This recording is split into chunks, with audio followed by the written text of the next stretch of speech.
পিরোজপুরে জাতীয় ও আন্তর্জাতিক যুব দিবস উদযাপন। বিস্তারিত দেখুন মোহাম্মদ মহিবুল্লাহ হাওলাদারের পাঠানো তথ্য ও ভিডিওতে।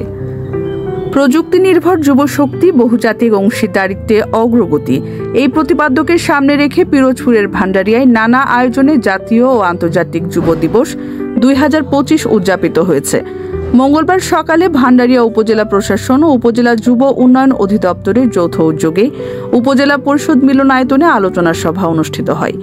এর আগে বর্ণাঢ্য যুব র্যালি, আলোচনা সভা, পরিষ্কার পরিচ্ছন্নতা অভিযান, শপথ পাঠ, যুব ঋণের চেক প্রদান এবং প্রশিক্ষণ প্রাপ্তদের মাঝে সনদ ও ব্যাগ বিতরণ করা হয়। উপজেলা যুব উন্নয়ন কর্মকর্তা সৈয়দ আজমল হোসেনের সভাপতিত্বে আলোচনা সভায় প্রধান অতিথি ছিলেন উপজেলা নির্বাহী অফিসার ও প্রশাসক রেহানা আক্তার। এ সময় বক্তব্য রাখেন উপজেলা নির্বাচন অফিসার মোহাম্মদ শাহিন শরীফ, উপজেলা পরিবার পরিকল্পনা কর্মকর্তা ডাক্তার শিল্পী হালদার, উপজেলা বিএনপির যুগ্ম সাধারণ সম্পাদক মোহাম্মদ দেলোয়ার হোসেন বিপ্লব, সাবেক যুগ্ম আহ্বায়ক শিকদার জাকির হোসেন বাচ্চু, উপজেলা ক্রীড়া পরিষদের সদস্য তালুকদার আহমেদ মারুফ, যুব সংগঠক মোহাম্মদ কামাল হোসেন ও নাসরিন সুলতানা রোজি সহ প্রমুখ।